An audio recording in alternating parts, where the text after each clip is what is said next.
Hi, I'm Mrs.D Math. Welcome to my channel. Today we're going to go over multiplying fractions in 7th grade math. Since we learned how to multiply fractions in 6th grade and we also learned our integer rules in 6th grade, we're going to now put those together. So we're going to be multiplying fractions and using our integer rules. Let's go ahead and get started.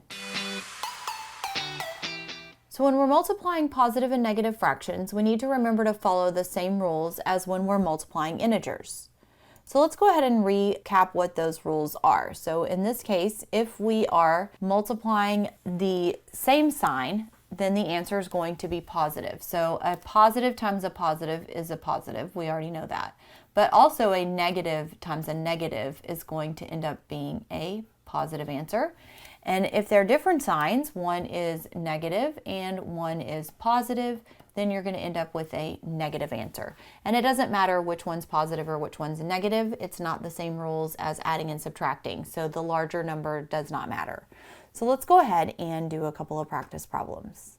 So here we have negative 3/5 times negative 2/3. Now they're both negative, so my answer is going to end up being a positive answer. So that means I'm going to just be multiplying my numerator times numerator and denominator times denominator. So in this case, 3 times 2 is 6 and 5 times 3 is 15. So then I always want to go back and do a couple of things. First, I want to make sure I can't reduce this or change it to a mixed number. So in this case, it's already a proper fraction. So I am going to reduce it and I'm going to divide both of these by 3 because I know that is a common factor. 6 divided by 3 is 2.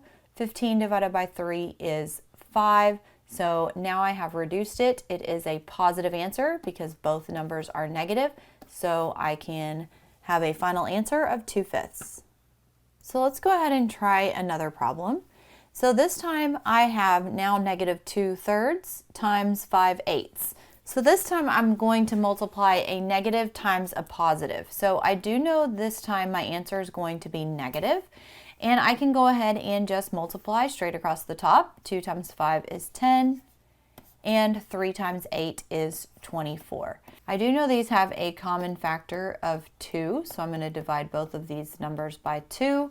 And I'm going to end up with a negative 5/12.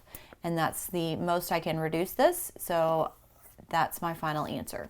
So in both cases, you have to, one, go ahead and solve, just like you're multiplying fractions, and then you want to always reduce your answer and go back and check your signs. So if both signs are the same, my answer is positive, like in the first problem, and if both the signs in my problem are different, then I'm going to end up with a negative, like the second problem. So now we need to review multiplying mixed fractions or mixed numbers. So if the problem has mixed fractions, then you need to turn them into improper fractions, then solve the problem and use your integer rules at the end.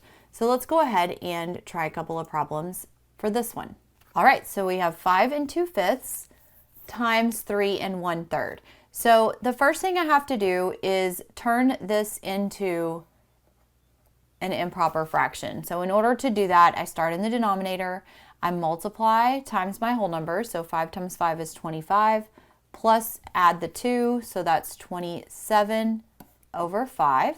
And then I'm going to multiply that times 3 times 3 plus 1, so that would be 10/3. So in both cases, my denominator stays the same, but I do have to turn this into an improper fraction. So what I'm saying is that I have 5 wholes of 5, and then I have 2 more parts. So 5 times 5 is 25 pieces, plus the 2 more parts that are on that last fraction.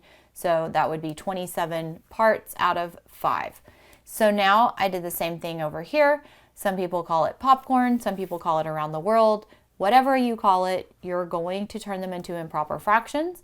Then we are going to simply multiply our numerators and multiply our denominators. But in this case, I do see that I can reduce before I solve the problem. So let's go over how to do that. In order to make this a simpler problem, I do see that I can reduce the 5 and the 10 because they both have a common factor of 5. So 5 goes into 5 one time and 5 goes into 10 2 times. Then I can also reduce my 3 and my 27. So I know that 3 is a factor of both of those. So 3 divided by 3 is 1, and 27 divided by 3 is 9. So what I've done is I have simplified my problem.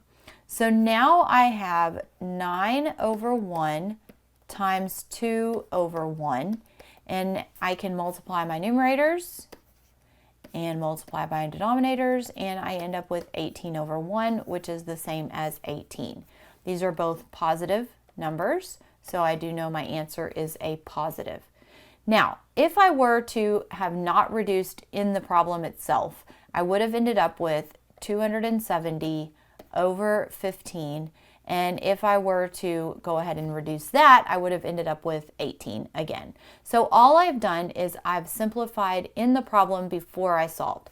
You can only reduce a numerator with a denominator, so that is something you have to pay attention to. Let's try another problem, and this time I have 7/10 times -4 and 4/5. So I do see that one's positive and one's negative, so I know my answer is going to be a negative, and we'll check that again at the end to make sure we include that. So here I do need to turn my 4 and 4/5 into an improper fraction.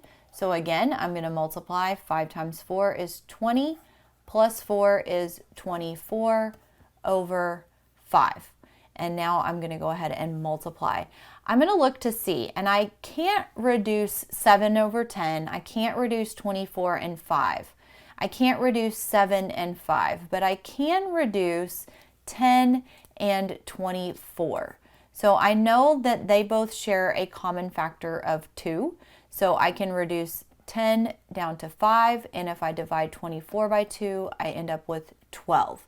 So now I can go ahead and rewrite my problem. 7/5 times 12/5. I can't reduce the 5s because they're both in the denominator, so they're going to have to go ahead and just multiply together. I can go ahead and solve, but I do remember it is a negative answer because I wrote that down up here. So 7 times 12 is 84, and 5 times 5 is 25.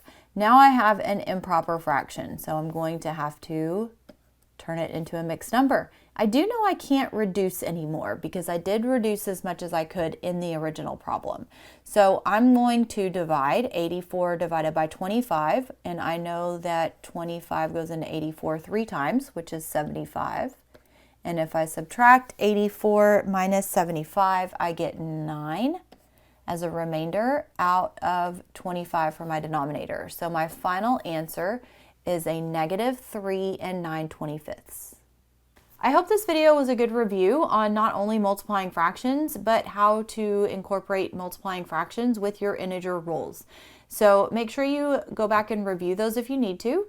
I'm Mrs. D Math. Thanks for joining me today for multiplying fractions in 7th grade math. Have a great day. Bye.